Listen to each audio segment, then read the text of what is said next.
जैसे आपको पता ही है कि जब तक एले नाइट को रोमन रेंस के साथ ये फ्यूड में नहीं डाला था तो सारे फैंस यही सोचते थे भाई एले नाइट को कब डालेंगे, एले नाइट रोमन रेंस की फ्यूड होगी तो ये मेगा फ्यूड मनी मैच होगा। तो फिलहाल अगर आप इसके स्टैट्स देखो तो भाई काफ़ी सही नजर आ रहे हैं, क्योंकि रोमन रेंस और एले नाइट की जो कॉन्ट्रैक्ट साइनिंग हुई थी स्मैकडाउन में जो हुई थी, इसने 34 मिलियन जो इंगेजमेंट है फिर सोशल मीडिया से व्यूज़ हैं वो तो कमा लिए हैं। और अगर 34 मिलियन ही आए हैं सारे सोशल मीडिया को मिला के, तो ये तो नहीं कह सकते भाई बिल्कुल भी कि ये कोई थकेली सी फ्यूड है। मतलब बहुत सारे लोगों को अभी भी मैं देख रहा हूँ ऐसा लग रहा है, इवन अपने कमेंट सेक्शन में भी, कि एले नाइट को देख के ऐसा लग रहा है यार ये एले नाइट बीच में कहाँ से आ गया। वो इसलिए है क्योंकि डब्ल्यूडब्ल्यू ने पुश ही एले नाइट को इस वजह से दिया है क्योंकि फैंस ने एले नाइट को इतना पसंद किया। यूजुअली किसी भी सुपरस्टार को रोमन रेंज जैसे सुपरस्टार के साथ मैच तभी मिलेगा जब उसने पहले से कुछ कर लिया हो, कुछ उखाड़ लिया हो, कुछ उसका बिल्ड हो। लेकिन क्योंकि एले नाइट के केस में बात कुछ अलग है, उनके केस में बात ही ये है कि फैंस ही डिमांड कर रहे थे, इसी वजह से डब्ल्यूडब्ल्यू एले नाइट को इस पोजीशन में लेके आई है। तो वैसे अगर देखा जाए तो नंबर्स में तो काफ़ी इसने अच्छा किया है, और नंबर्स तो एले नाइट के बहुत अच्छे रह रहे हैं, चाहे मर्चेंडाइज की बात कर लो,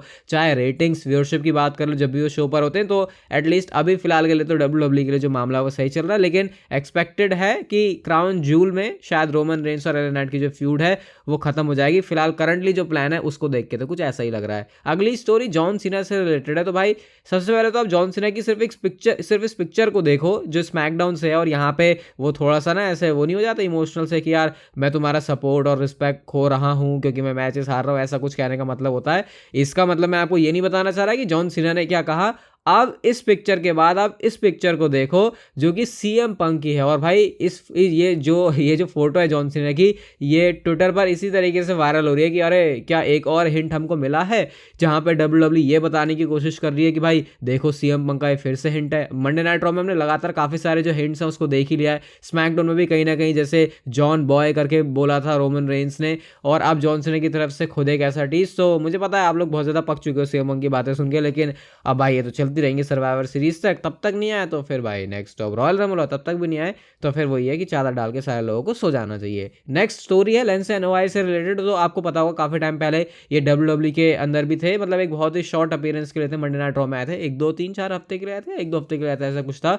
तो इन्होंने MLW से अपनी जो रिलीज है उसको ग्रांट करवा लिया है, और अब ये इस समय हो चुके हैं फ्री एजेंट। अब इनके फ्री एजेंट होने से क्या सेंस निकाला जा सकता है मुझे आपको बताने की जरूरत नहीं है। कुछ टाइम पहले इन्होंने बोला भी था ब्लड लाइन की स्टोर लाइन में आने के बारे में, और इस टाइम पर इन्होंने खुद से रिलीज मांगा है, ऐसा नहीं है कि इनको रिलीज किया गया है। तो गाइज एक्सपेक्टेड है कि शायद ये एक हिंट हो सकता है कि ब्लड लाइन के जो मेंबर्स हैं वो और ज़्यादा बढ़ रहे हैं। मैंने आपको बोला भी था कि अभी जैसा खुद पॉल हेमन बताते हैं bottom of the third inning, शायद वो अब थर्ड इनिंग से कुछ ऊपर बढ़ा है फिर नहीं, उसके बारे में तो मैं नहीं कह सकता, लेकिन और ब्लड लाइन के मेंबर्स ऐड होने की पूरी पॉसिबिलिटी है। तो शायद ये यहाँ से हिंट है। तो आने वाले कुछ टाइम में ऐसा हो सकता है कि डब्ल्यूडब्ल्यू प्रिपेयर कर रही हो लाइन से एनओआई को लेके आने के लिए। बाकी जेकब फाटवर पूरी ब्लड लाइन की जो हिस्ट्री वाली वीडियो मैंने बनाई है उसमें मैंने आपको बताया है कि कैसे काफ़ी सारे ऐसे सुपरस्टार्स हैं ब्लड लाइन की इसी समोन डायनेस्टी से ही जो कि इसका पार्ट बन सकते हैं। आज वीडियो वॉइस ओवर है क्योंकि भाई जो थोड़ी सी आवाज़ है वो गड़बड़ हो रही थी, तो ज़्यादा एफर्ट ना मार के भाई मैंने सोचा वॉइस ओवर वाली वीडियो बनाया था। तो आज के लिए थोड़ा सा इसको देख लेना।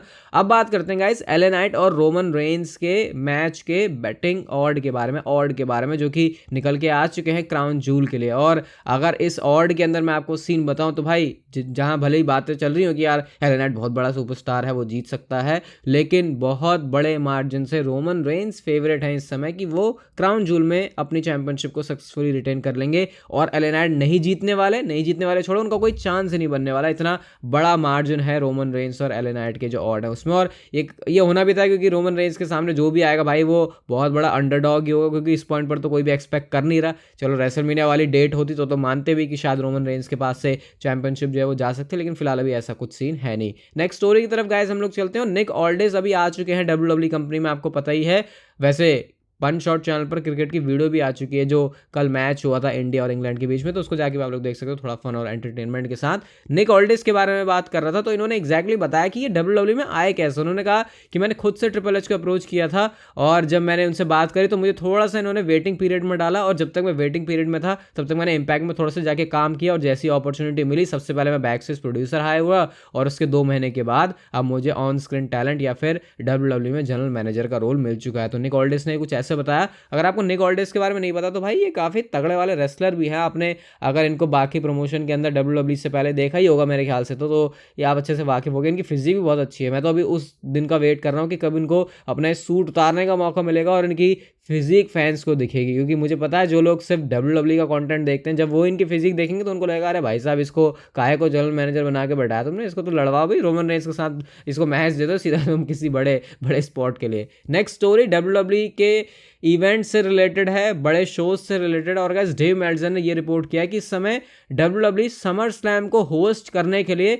अलग अलग सिटीज़ की गवर्नमेंट से बात कर रही है। अब ये देखो मैं आपको थोड़ा सा इसको एक्सप्लेन करता हूँ कि ये क्या मतलब है इसका मतलब ये है कि WWE अब अपना जो एग्जैक्ट लोकेशन है, जो सिटी है, जो वेन्यू है, उसको फाइनल करना चाह रही है समर स्लैम के लिए, और वहाँ की गवर्नमेंट के साथ नेगोशिएशन में है, क्योंकि हर कोई सिटी चाहेगी भाई कि WWE हमारी जगह पर आए। और ये ऐसे WWE जो कॉन्ट्रैक्ट्स है उनको बनाती है, जो अपनी डील्स है उनको बनाती है। और ये सिर्फ USA की सिटीज़ की बात नहीं हो रही भाई, पूरे वर्ल्ड वाइड WWE अलग अलग सिटीज़ में देख रही है। और समर स्लैम शायद हो सकता है पेरिस सिटी में हो जाए, इसके भी चांसेस हैं। तो इवन अभी जो रॉयल रंबल भी हुआ ना, उसके बारे में भी अभी वो ऑफिशियल होने के बाद पता चला कि कितने ज़्यादा पैसे जो है WWE को सिटी की तरफ से मिले थे। ये गेम तो WWE ने अपना बहुत स्ट्रॉन्ग कर लिया निक खान के आने के बाद कि भाई सिर्फ हमको USA में स्टिक नहीं रहना, अलग अलग सिटीज़ के अंदर जाके अलग अलग कंट्रीज़ के जाके टूर वगैरह करने हैं, ताकि हमारी भी जो इकोनॉमी है उसको, मतलब USA की इकोनॉमी तो बढ़ी रही है लेकिन अपनी खुद की WWE की जेबें और भी ज़्यादा भरें, क्योंकि USA ने ऐसा लग रहा था फॉर ग्रांटेड ले लिया था WWE को,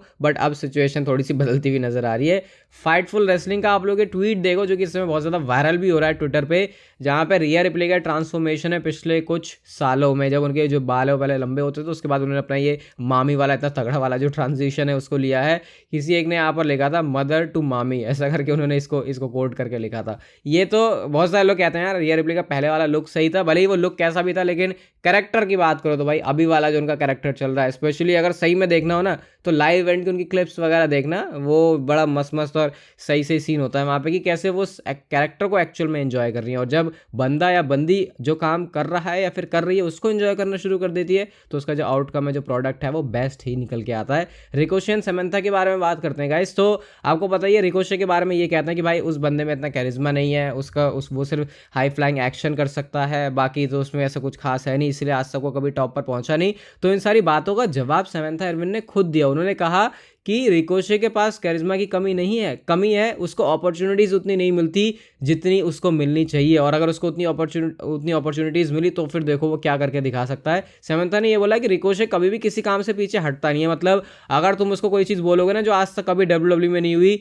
अगर उसको तुम बोल दोगे उड़ने के लिए, तो वो उड़ना भी शुरू कर देगा कि अरे ये भी तो कर सकते हैं जो पहले कभी नहीं हुआ WWE में। तो इस तरीके से उन्होंने बताया कि कितने ज़्यादा मोटिवेटेड रहते हैं अपने काम के लिए, और उनके अकॉर्डिंग तो भाई अपॉर्चुनिटीज़ नहीं मिली उनको अभी तक उतनी जितनी की मिल जानी चाहिए थी। क्या आप लोग इस बात से एग्री करते हो? अपनी कैटेगरी में देखा जाए तो भाई रिकोशे अनबीटेबल हैं। वो कहते हैं ना कि ग्रेविटी भूल चुके हैं, नेवल की जो याद है जैसे वो शुरू में थे WWE में, वैसे कुछ वो दिलाते हैं। तो आपका क्या सोचना है रिकोशे के बारे में? वैसे WWE ने रखा तो था उनको टॉप स्पॉट पे, ब्रॉक लेसनर के साथ फ्यूड दी थी अगर आपको याद होगा तो, लेकिन क्या ही धुलाई हुई थी उनकी सऊदी अरब में जाके, मतलब फिर उस मैच को डलवाया ही क्यों था WWE ने कार्ड के ऊपर। आज की next final story dean Ambrose and John Moxley से रिलेटेड है।